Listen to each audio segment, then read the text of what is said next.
So yeah, what up guys, I'm Bart from Fix Designs, bringing you another Photoshop tutorial today.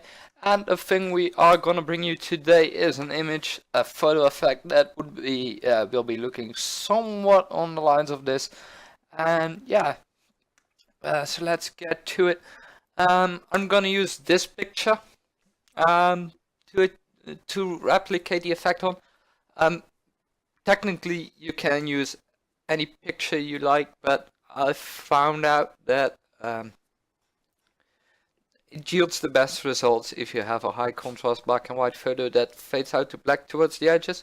So what I actually mean by that is, obviously you can see this photo is black and white, but by high contrast is you have the white over here and the very black over here, and the black here fades out to a black background, which will help putting the effect to get up in a better way than it would be if it weren't. So I'm just gonna copy this image and jump into Photoshop.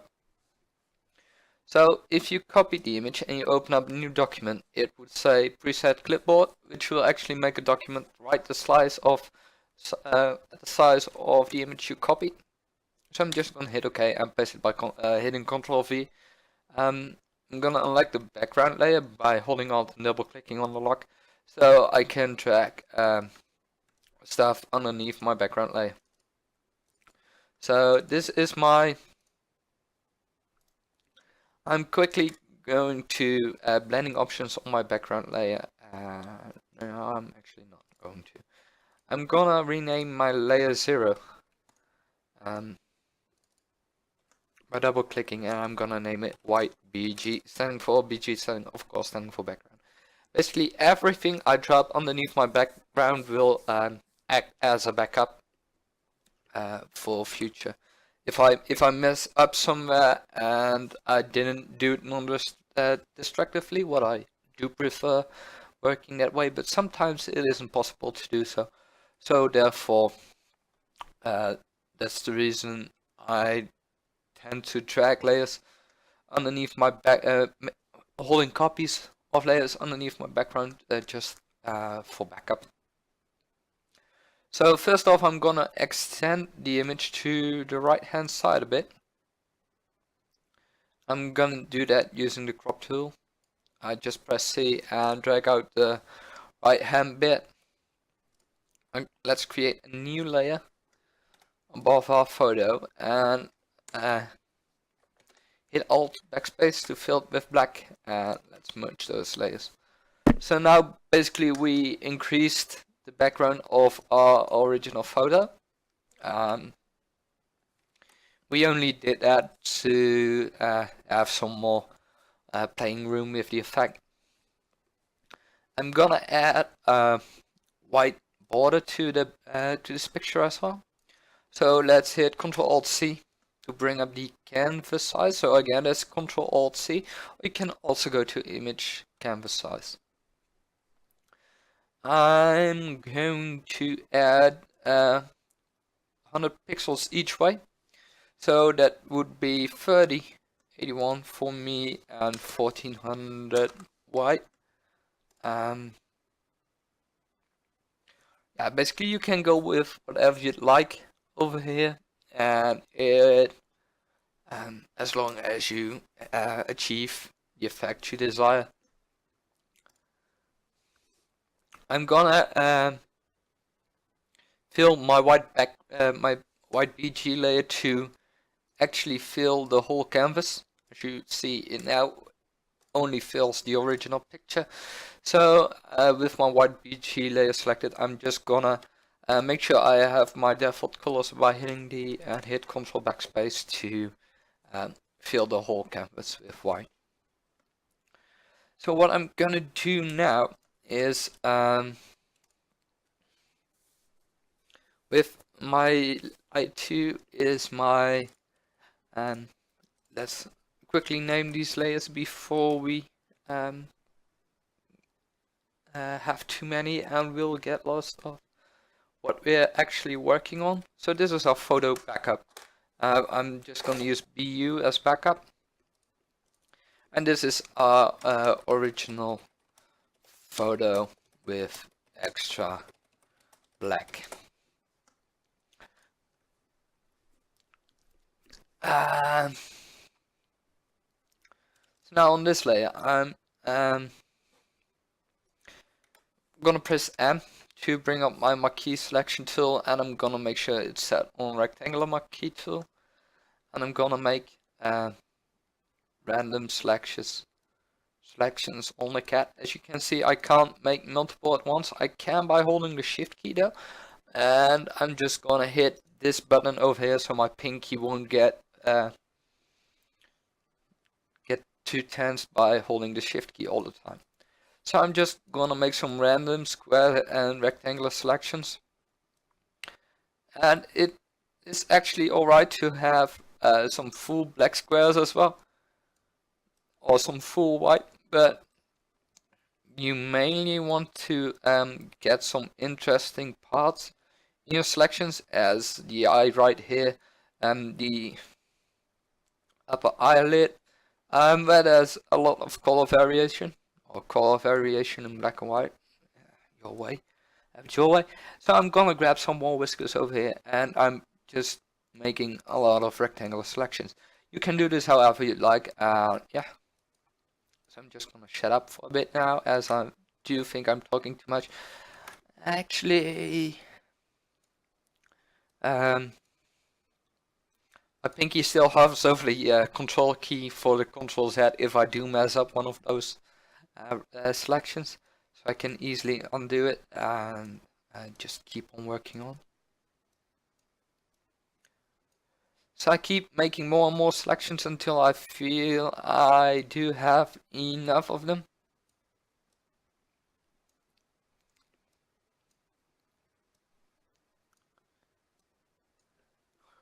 So yeah, when I'm done with that, I'm gonna make sure that this is set back to normal so I don't mess up any future projects and stuff. And I'm gonna hit select, save selection, and I'm gonna name this selection rectangles. I'm gonna make it into a new channel. So if I go to my channel, I have rectangles over here, and if I basically if I control click or use control 4, it will load that selection. Oops. So yeah, so I'm gonna control click rectangles, and this way it will be saved up there if we need it for any other types of thing. So I'm gonna quickly duplicate this layer, so now we actually have the rectangles on a separate layer. And what we actually do want is to cut them out of our cat as well underneath. So I'm gonna control click the thumbnail over here, and I'm gonna make a new layer by hitting the control key and hitting under it. It will actually make a layer underneath the selected layer, which is easier in your workflow if you get used to it. And I'm gonna hit Alt backspace again with my default color selected to fill the selection with black. So now we basically cut out our the squares of our cat, and we've got them on a separate layer. As you can see right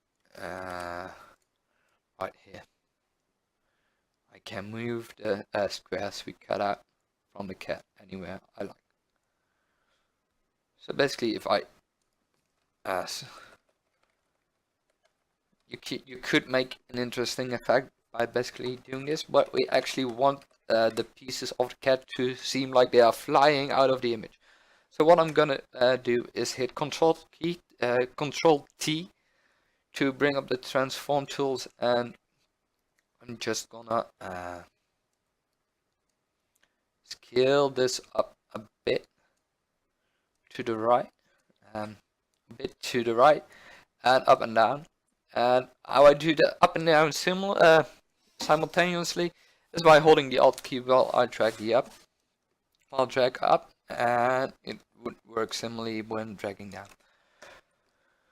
So with that done, let's hit OK, and let's actually make, before we do that, make a backup.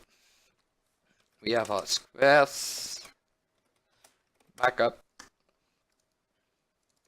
You have our black. Get out. Get out. Get out. You get it? You get it? Yeah, you got it. And we got our squares.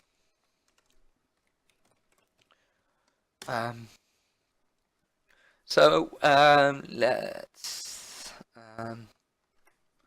hit Control T and scale this up a bit.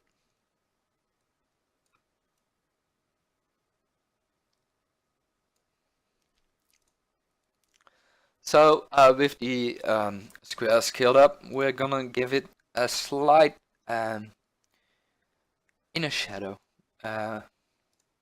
Just hit blending options, and let's go to inner shadow. We actually want our inner shadow to be white, and our blend mode set to normal. We want our not use global light and set it to something around 40%, 40 degrees. It is how you make your image, how it would fit. And you basically want a top and a side, or the bottom and a side, whichever you prefer. And just tweak the settings till only the top and side are being highlighted. But then again, you don't want them to the effect lines to be that strong. So with that done, I'm gonna right click and convert this to a smart object. That way the layer effect is still in there, and I can still edit the layer effect, but it will transform with any transformation I'm gonna do to this layer. So I made 2 copies by pressing Ctrl J once, and for the first one I'm gonna give this a slight motion blur sideways.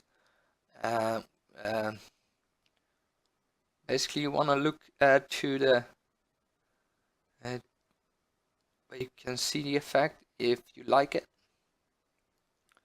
I'm not sure yet if I do like it, how it turns out on the white strokes, but this way we can edit that pretty easily when we're done. So I'm actually looking at this part right here, how it turns out.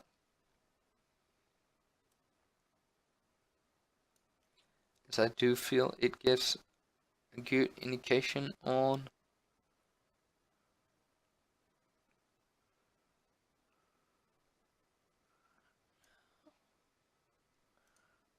that will work, and let's just lessen the opacity of this layer a bit.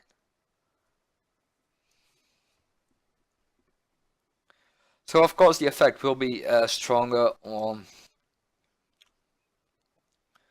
the lighter parts than it will be on the darker parts, but so be it. And we're gonna give this layer a slight outer glow. Let's see, outer glow.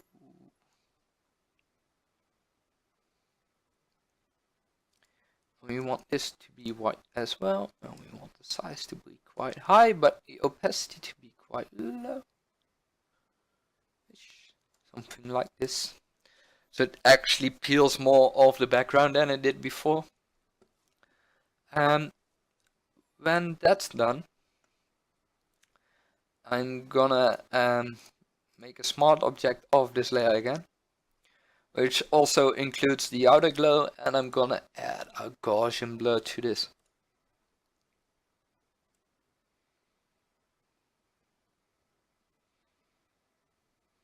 Not that much, just a tad to even further diffuse the glow and have some of the black come back into it as well. I'm gonna group the 3 square layers by selecting them all and hitting Ctrl G, and I'm gonna name the group squares. This group I'm also going to convert into a smart object, and with the smart object selected, I'm gonna hit actually, I'm not going to.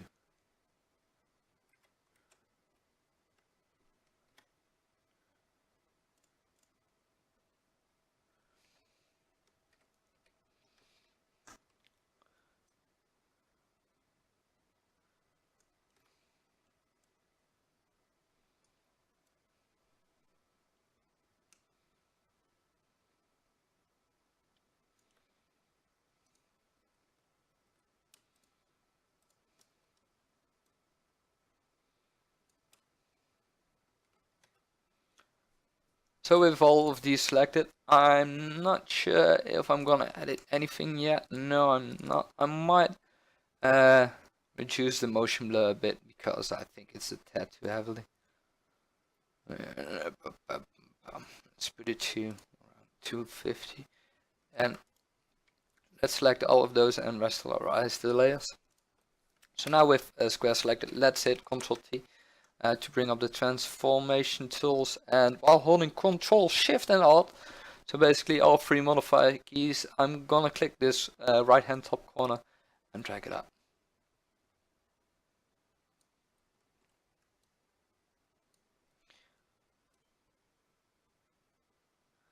I'm gonna reposition the flying squares to the right hand side a bit to have them come out the picture even more.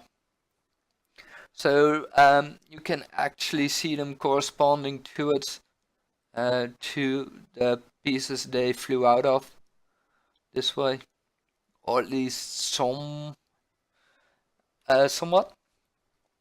And that being done, I'm gonna measure this part, which should be around 100 pixels, or actually exactly 100 pixels,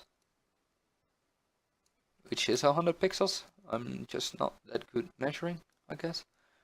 So I'm gonna drag this in a bit, because I do feel I have an excessive piece of non-used area over here. So I'm gonna do that, and I'm gonna make a selection of 100 pixels from the right hand side all the way down.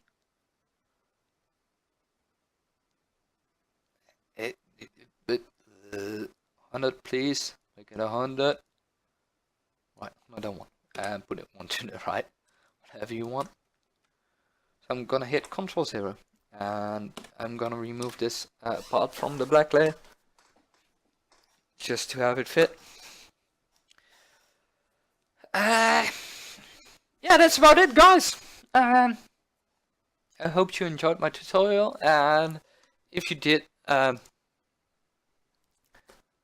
please leave a like. Please leave a like down here, and be sure to subscribe, which also is down there. And yeah, my social media stuff is down there as well. Don't be shy, say hi, follow me, like me, whatever. Peace out, and I'll see you guys next time. Bye.